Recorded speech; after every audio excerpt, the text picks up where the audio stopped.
Alright, so welcome to my channel. My name is Morgan Hill, and I am coming to you to talk about my October wrap-up. October was my best reading month, hands down.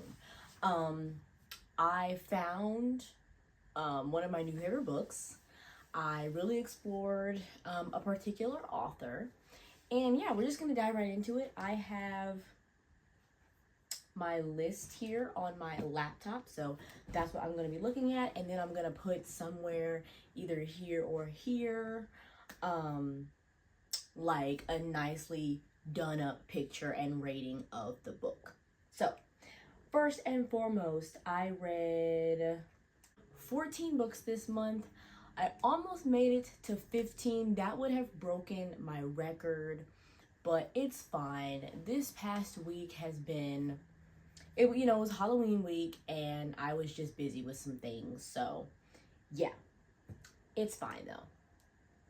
But anyways, the first book I read this month, well, I finished it this month, I didn't start it this month, was On the Line by Naomi Loud.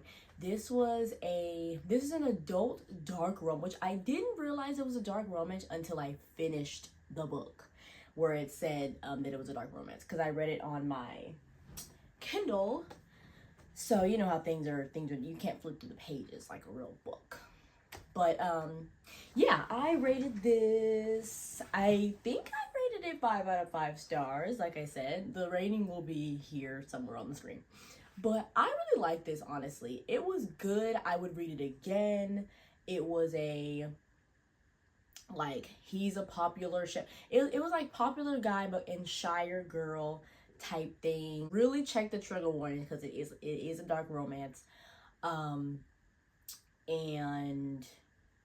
yeah, so but it was different, it was unique. I actually found out about this book from Instagram because I was just going through Instagram reels and I saw that it said it was a chef romance, and I've never read a chef romance before. I was like, this sounds cool, I'm gonna check this out. So yeah, first book, On the Line by Naomi Loud. Next was Nothing Like the Movies by Lynn Painter. Okay, I was super excited about this book because I loved Better Than the Movies. Like, I loved it way more than I ever thought I was going to.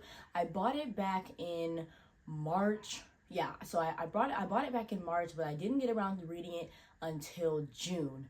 And I read it in one day. It was so good. It was definitely a slow burn second chance romance. Like, it was slow. Like, I don't want to spoil it because it's the second book in the duo. Like, it's a duology. Like, it's the second book, so I really can't say too much about it. But I've had this pre-ordered since June. Would I read it again? I don't know, because I probably would read them both at the same time. I definitely would read Better Than the Movies. That was a 5-star for me. But yeah, I don't know. It was definitely, if you like Wesley, which I do like Wesley a lot, so if you like him, then you will like this book. Next, Hold Me While You Wait by Kimberly Brown. This was a cute little like black romance, which I was down with. And yeah, our main character, I don't remember either of the characters' names, which is crazy. That's something you'll notice about me, is that I am not good with names sometimes.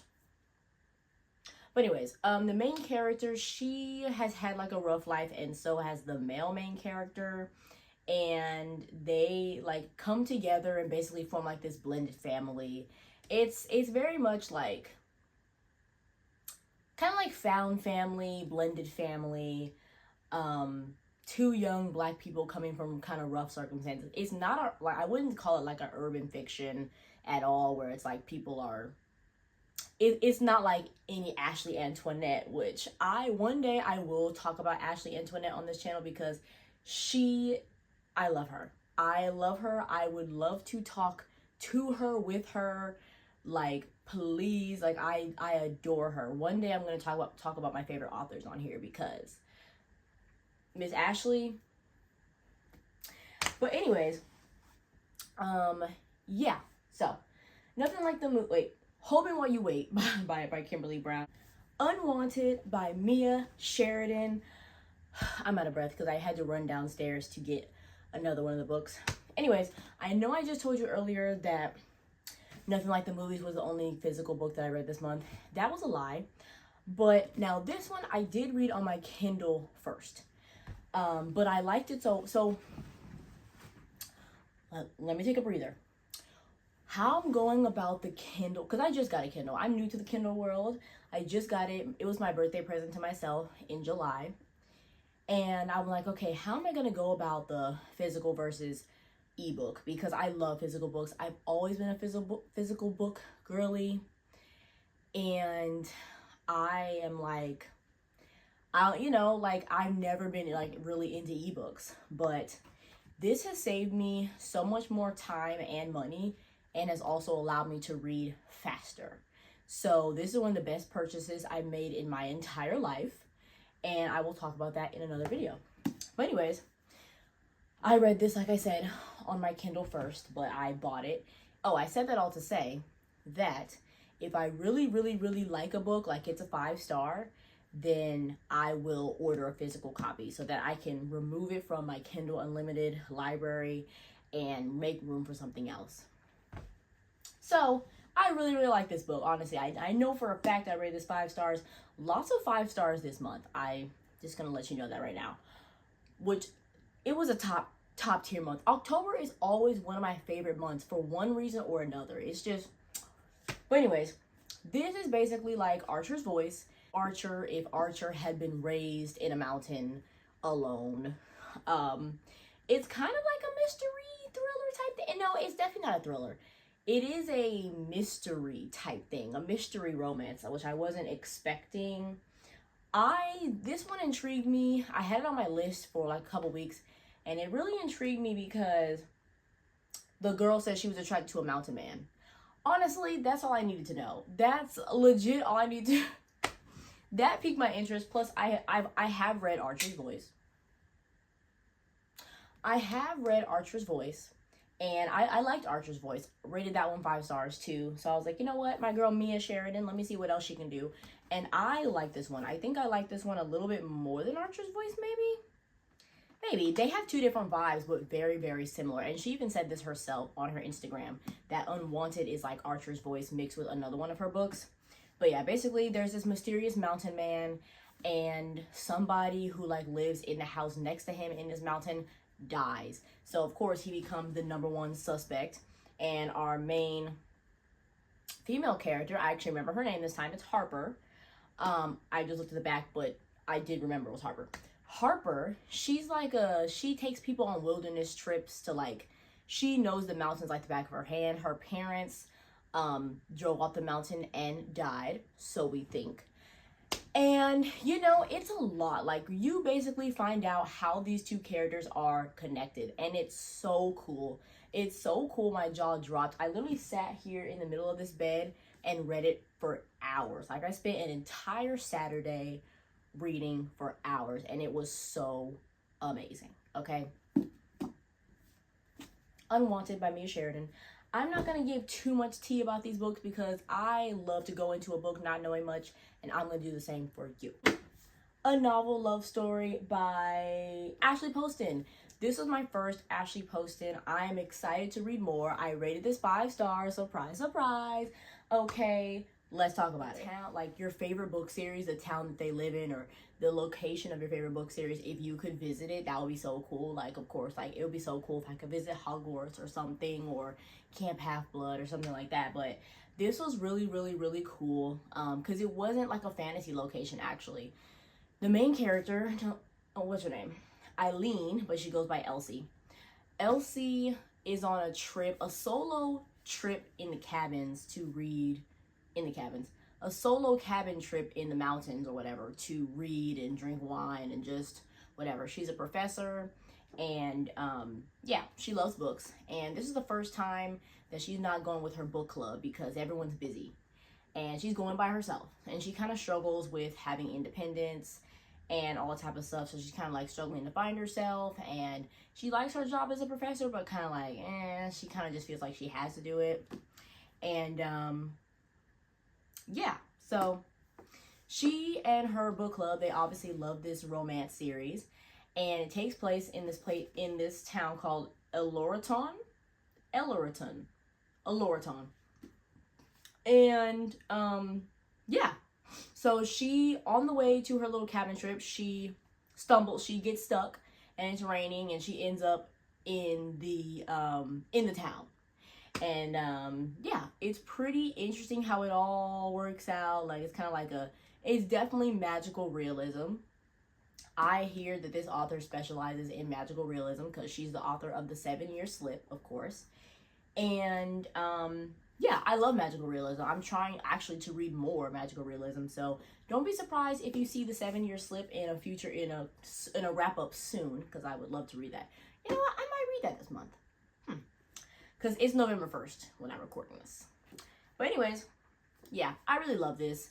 I think the writing was good. I think it was romantic at times. Like, it definitely wasn't like an overwhelming amount of romance that I typically like in a book, but it was romantic enough, and it was good, and also just like lyrical, and it was about two characters finding themselves, and I like shed like 2 tears at the end, so that means something. Okay, Aria and Coda by Jennifer Hartman. A moment of silence for who I was before I read these books.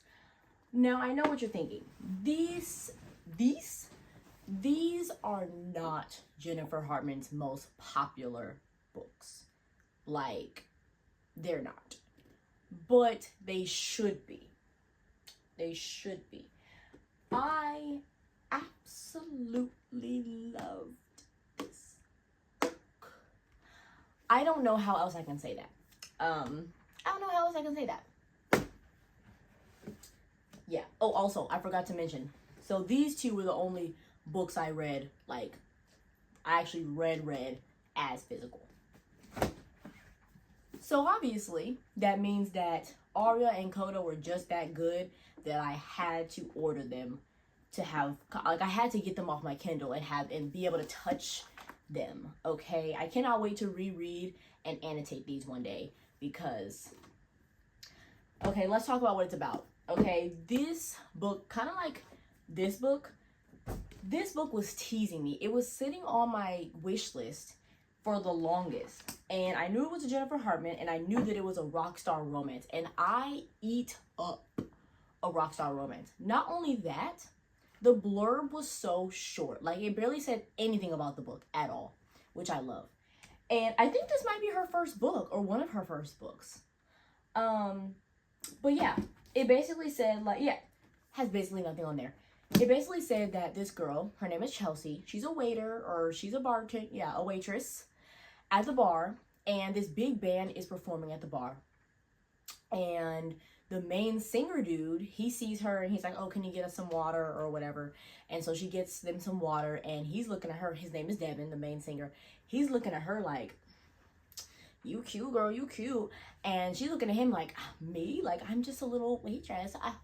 And then the guitar player, Noah, he's looking at her like, girl, you are not about to mess up our band dynamic. Like, we can't afford this. We're going to the top. Okay. So from the back of the book, it does tell us this, though. We get the perspective of not Chelsea and Devin, but Chelsea and Noah. So it's like a forbidden romance type thing too, okay? But not like cheating. But it's like a forbidden romance. Like, they have a connection that's just like, Like, they have a connection that they're just drawn together. And it's just so... It's been a while. I won't say it's been so long, but it's been a while since I've had a book that has caused me to feel those kind of emotions. Like, so I read this on my Kindle first, and I was in Austin with my family. And I remember, like, I literally couldn't get out of bed and get ready so that we could go home because I was kicking my feet, giggling and squealing. I was just like, oh my God. I also read this. I was reading this at the same time. So I was going back and forth between Aria and A Novel Love Story, just having the best time of my life in Austin, reading great reads. And it was just so good. It's so good. It had me squealing, it had me crying, it had me laughing, it had me gasping, it had me yearning, it had me doing everything that a good book should do. Obviously, I rated this 5 stars. Hello. It was a slow burn too. It was the slowest of slow burns ever. And then look how skinny it is. But this completes the story, obviously. But this one kind of could stand on its own a little bit if you don't like happy endings. But this one, you gotta read these together. And together, this makes this the longest slow burn ever in life. Like, it takes forever for the characters to actually really be together. Like, oh my God. Just the drama, it just, like, can you tell by the way I'm losing my mind that I loved it? Like, can you tell? Okay, because earlier this year, I read Catch the Sun by Jennifer Hartman, which I think might be her most recent book. And I felt, up until I read Aria, I felt this way about Catch the Sun. It's not that I don't love Catch the Sun. I still do love Catch the Sun. I want to reread it already. But like Aria, it packed the drama and the slow burn that I needed. Like, I didn't realize how much I needed this kind of slow burn. Where, like, they do give you crumbs, though.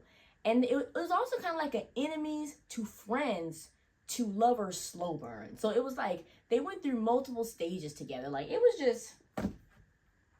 Obviously, I can't tell you what this one is about, because that would spoil everything in this one. But... okay, so I read those. Next.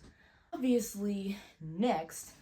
I was on a Jennifer Hartman kick. I was just like, Jennifer Hartman can do no wrong. So I read Lotus by Jennifer Hartman, which is about, which also have been piquing my interest. But it is about a young man named Oliver, and he gets abducted on July 4th. And it's been like 20 years since he was abducted. And finally, he escapes and finds his way back. So it's kind of like... it kind of reminded me of Unwanted a little bit, because like he's like new to the world, like he had to be taught everything.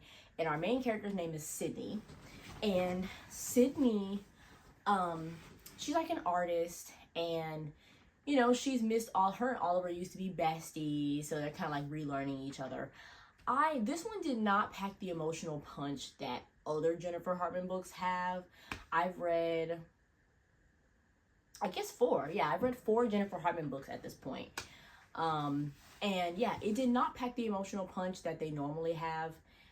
Or like the yearning and the tension, but it was still a good fun read. Like, it's really cool about it too was that it's set in the same world as Still Beating. Still Beating is definitely Jennifer Hartman's most popular novel. I don't know if I'm ever going to read that. I'm not big on dark romance. Like, I'm not. So I don't want to read it and then, you know, give it a bad review or feel a way about it when I don't even really like dark romance anyway. So it's kind of like, why would I even do that to myself? But I don't know, because everyone says it's so good, and also I love Jennifer Hartman. So, you know, I don't know. I think one day if I'm brave enough, I might give it a try. It's really, really like intriguing me. Like, it's really intriguing me. I'm really intrigued. Because also there's another book called something with the stars, Chase the Stars, or We're the Stars, or something, where it's also set in the same world with characters that we meet in, so the same like horrific killer dude who's in Still Beating also kidnapped someone named, I hope this isn't a spoiler, but he had kidnapped someone named Tabitha. So Tabitha, I don't know if she's in Still Beating because I haven't read it, but Tabitha is in Lotus, and in this other book that I'm talking about, this is Tabitha's love story and how she's able to move on. And the person who she's with, we meet in Lotus. So, yeah, so all 3 of those books are in the same universe, which is so cool. I love it when authors do that. So yeah, that was that. Next, we have, Long Shot by Kennedy Ryan. This book, oh my gosh, I started this book when I was getting a manicure. And that's important. It's not. But I vividly remember reading this while getting my nails done and my eyes just like bugging out of my head. This is part of the Hoop series, interconnected sports romance standalones.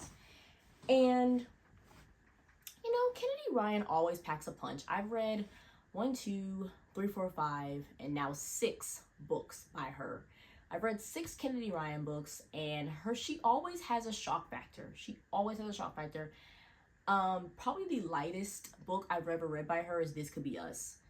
But yeah, this one was traumatic, okay? Trigger warnings upon trigger warnings upon trigger warnings. Do not read this book if you are sensitive to any of the things that it talked about in the first few pages of the book. Like, she gives you your trigger warning. She tells you, hey, like, this is the stuff that's in it. But yeah, basically, and I forgot the people's names. I know his name is August. His name is August. Her name is Iris. I remember. August and Iris. And they meet at a bar. He's a college basketball player. She is a college student. She's just a girly. And it turns out that she is dating kind of like his arch nemesis, who he's known since like middle school. And yeah, so she's kind of like feeling about him. She kind of has big dreams to be like a sports journalist or sports marketing person, something like that. And the person who she's dating, who's August's arch nemesis, his name is Caleb. And Caleb is kind of like, no, because when I go pro, like I kind of, and they play basketball, of course. When I go pro, like I kind of want you to be with me. Like I kind of want, you know, you should be with me. Like you don't even have to work because you're going to be with me. And she's kind of like, no. Soon enough, she's pregnant. So suspicion arise. And it just goes downhill from there, honestly. It goes downhill. It goes down a hill that I have never been on. It goes down so far, we're in a well. We're in a ditch. We are below the ditch. Like, yeah. But I feel like it's an important story. If you ever hear someone talking about why didn't she just leave or whatever, then you should tell them to read this book. Because, yeah, that's next. This is where I started to take like a little bit of like a lull. Like, this was not the most, I kind of was on like a reading high, and then I went down to a low. But anyways, I read Elevator Pitch by Evelyn Leigh. Now, this is not to say that this is a bad book or anything like that. It's her debut, actually. It's her first book, and I think it was a beautiful first book. If I were to write a first book, I would want it to be like this one. I don't always love friends with benefits type stories. Like, that just doesn't do it for me. As a lover girl at heart, it just doesn't truly do it for me. But like, it was still good. And I loved, what really attracted me was the cover. Even though, of course, it's in black and white, I read on my Kindle. But the cover, it was an Asian man and a black woman. I was like, okay, this is like pretty sure this is my first and only interracial relationship book that I've read this month. So, let's get it. And, yeah, it was cool. Basically, the main character, I forgot her name. His name is Grayson, though. But the main character, let's call her Libby or something. The main character, Libby, and Grayson, she has a F-it list because she's felt like she used to be in like a controlling relationship, and now she just like has a list of things that she wants to do in life now that she's free. And one of them is, and some of them include like things that include like a romantic partner. So she finds Grayson, she thinks he's attractive, and he kind of like starts to pursue her a little bit, and you know, whatever. There's like that push and pull of, oh, like this is for fun, but then it's like, oh wait, I kind of start to like you, and yeah, obviously they end up together. We have Gothikana by RuNyx. By RuNyx? This was one out of the 2 books that was not, well, I guess it was a romance, but it was like a dark academia romance. Did it include magic or anything? I don't think. Was it magical? I'm getting it mixed up because at this point, there was 2 points this month where I started and stopped 5 different books because I could not figure out what I wanted to read. So I had started a couple of books, so it's getting mixed up in my brain. But this Gothikana, it was about some girl who is going to this boarding school, falls in love with a professor. He's cringy and creepy. It's an age gap. Not really into that. I mean, it's not like a huge age gap. He's like 28 and she's like 21, but I don't love that. I just don't. Yeah, he's a professor. And I'm not gonna lie to you, that's all I picked up from it. Some people are taking their own lives mysteriously and we don't know why. And yeah, something like that. I really. Anyways, next was the Mixtape by Brittainy Cherry. This is my first Brittainy Cherry, and I liked it. I definitely liked it. I did not know it was a rockstar romance, but now it makes sense. The Mixtape, hello. But yeah, it had some very, like, one of the characters goes to see a therapist, and if they're like the stuff that the therapist was saying, I was actually highlighting and underlining in my Kindle, which I rarely do. But yeah, she was saying some real stuff. Like the Mixtape, essentially what it's saying is like life is a mixtape. Like you're gonna have your good moments, your bad moments, your memories, all of it goes on your mixtape. Like it's all a part of you. So I was like, dang, like that ain't low key. But anyways, 2 main characters. One is once again, I don't remember their names. But the male, he's a singer. He was in a singing duo with his brother. His brother tragically passes away in a car accident that the other brother was in too. And it's just awful. Like the fans are like, oh my gosh, we wish that the other brother was still alive, and oh, he's nothing without his brother, and just like being really horrible. So he goes down a dark path and is in a depression, starts drinking a lot. One night he's supposed to do like a comeback concert, but he's like, he just can't do it. So he goes to the bar where our female main character is working, and he like causes a scene and stuff, and she like takes him home to help him out, and then she gets fired. And then the male character, he feels bad, and he's like, okay, well, come work for me, I have a mansion. He doesn't say that, but but he's like, come work for me. So she becomes his private chef. So they get closer and closer and closer. He starts to open up because obviously he's pretty closed off because of the passing of his brother and just like the trauma and all of that. She has her own trauma too. Like her and her sister have a bad relationship. Her and her parents have an even worse relationship. And she's raising a kid, and it's just a lot. But it's cute. It's cute, and they come together, and I like it. Next we have The Invisible Life of Addie LaRue by V.E. Schwab. This is not my first V.E. Schwab. It is my first V.E. Schwab in like 10 years though. The last one I read was A Darker Shade of Magic. I don't even remember what that was about. I no longer have it on my shelves. But yeah, The Invisible Life of Addie LaRue. Everyone has been hyping this book up literally for like 10 years straight. So I was like, I feel like it's calling me. I feel like now's my time. And it was on Kindle Unlimited. So I was like, let me check it out. The writing, gorgeous. The story in the first like 200 pages, gorgeous. It fell a little bit flat for me just because